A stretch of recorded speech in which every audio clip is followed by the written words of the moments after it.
আসসালামু আলাইকুম রহমতুল্লাহি ওয়া বারাকাতুহু। আলহামদুলিল্লাহ ওয়াসসালাতু ওয়াসসালামু আলা রাসূলিল্লাহ ওয়া আলা আলিহি ওয়া সাহবিহি ওয়া মান ওয়ালাহু ওয়া বা'দ। আমাদের দেশে সুপ্রিয় দর্শক, মসজিদে আমরা যখন যাই, বিশেষ করে আমাদের হানাফি জামাতের লোকেরাই এই ভুলটা বেশি করি। সেটা হলো মসজিদে গিয়ে অনেক সময় বসে পড়ি, মসজিদের তাহিয়া আমরা আদায় করি না। তাহিয়া মানে সম্মান, এই সম্মান সূচক যে 2 রাকাত নামাজ পড়তে হয় সেটা আমরা করি না। মনে রাখতে হবে, মসজিদে গিয়ে যদি আপনি সুন্নত আদায় করেন তাহলে একদিকে সুন্নত আর একদিকে তাহিয়া হয়ে গেল।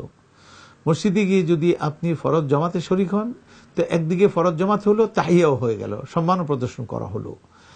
আর মসজিদে গিয়ে যদি দেখেন বাড়ি থেকে সুন্নত পড়ে গেছেন, এখন যেহেতু সুন্নত নফল এগুলি বাড়িতে পড়াটা বেশি সওয়াব, মসজিদে নয়। আমাদের দেশে তো লোকেরা নামাজ পড়ে আবার সমানে সুন্নত নফল পড়া শুরু করে না।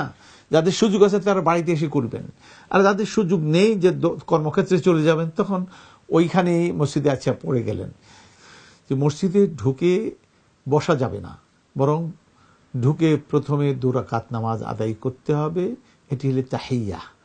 নবী করিম সাল্লাল্লাহু আলাইহি ওয়াসাল্লাম তিনি খুতবা দিচ্ছিলেন, এমন সময় এক ব্যক্তি মসজিদে ঢুকলো, মসজিদে প্রবেশ করে খুতবা শোনার জন্য বসে গেল। তার কারণ তার জানা ছিল যে যখন ইমাম মেম্বারে চলে আসবে তখন কোনো সলাত ফালা সলাত ওয়ালা কালাম, ফালা কালাম ওয়ালা সলা, কোনো কালামও নাই, সলাও নাই, কিছু নাই। তখন খালি শুনতে হবে, ইসগা করতে হবে। আর লোক বসে পড়ছে। কিন্তু নবী করিম সাল্লাল্লাহু আলাইহি ওয়াসাল্লাম লক্ষ্য করলেন লোকটি মসজিদে ঢুকে ডাইরেক্ট বসে পড়ল। এই লোক কিন্তু কোনো তাহিয়া আদায় করেনি। তিনি খুতবা বন্ধ করে তাকে জিজ্ঞেস করলেন, আসলাইত, তুমি কি সালাহ আদায় করছো? তো সেই লোক বলে, লা ইয়া রাসূলুল্লাহ, আমি তো আদায় করিনি। নবী সাল্লাল্লাহু আলাইহি ওয়াসাল্লাম বললেন, কুম, দাঁড়াও, ওয়াসাল্লি ওয়ারকা রাকাতাইন, ওয়ারকা রাকাতাইন, 2 রাকাত আদায় করে নাও। দেখুন ব্যাপারটা কত বড় গুরুত্বপূর্ণ যে খুতবার নিরবচ্ছিন্নতাকে তিনি করে দিলেন, বন্ধ করে দিলেন, খুতবাকে বিচ্ছিন্ন করে দিলেন। খুতবা বন্ধ করে লোকটাকে তিনি জিজ্ঞেস করলেন, তুমি কি নামাজ পড়েছো? এটা কিন্তু ছোটখাটো ব্যাপার নয়। এরপর সেই লোক 2 রাকাত পড়লো তো বসলো।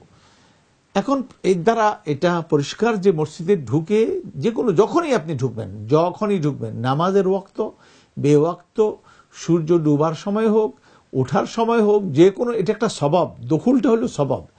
এই সবাবের কারণে নামাজ 2 রাকাত মুসাব্বাব, তখন আপনি 2 রাকাত পড়ে নেবেন। এটা কোনো দেখার প্রয়োজন নেই এই সময়টা কোন সময়, এটা প্রয়োজনই আসরের পরে হোক, মাগরিবের দিকে হোক, সূর্য ডুবার সময় হোক, যে কোনো সময় হোক। যদি বসতে চান তাহলে আপনাকে 2 রাকাত পড়ে বসতে হবে। আর না বসলে আপনি দাঁড়িয়ে থাকেন, ঠিক আছে, তো এরপরে নামাজ শুরু হচ্ছে, নামাজ শুরু করেন, কোনো অসুবিধা নাই। কিন্তু বসতে পারবেন না।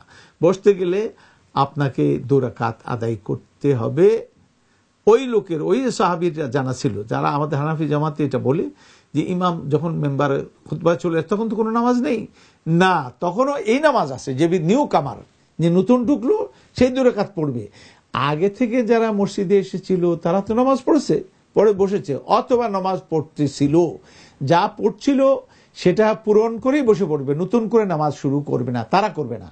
কিন্তু নিউ কামার, নতুন করে যে ঢুকছে, সে ব্যক্তি 2 রাকাত না পড়ে বসবে না। এটাই হলো শরিয়ার হুকুম। নাইলে কিন্তু এই হুকুম অমান্য করা হলো। এ কথা ভালো করে জানতে হবে। আল্লাহ পাক আমাদের তৌফিক দান করুন, আমরা যেন বুঝি এবং মানি। ওয়াসাল্লাহু আলা সাইয়্যিদিনা মুহাম্মদ ওয়া আলিহি ওয়া সাহবিহি আজমাইন। আসসালামু আলাইকুম ওয়া রাহমাতুল্লাহি ওয়া বারাকাতুহু।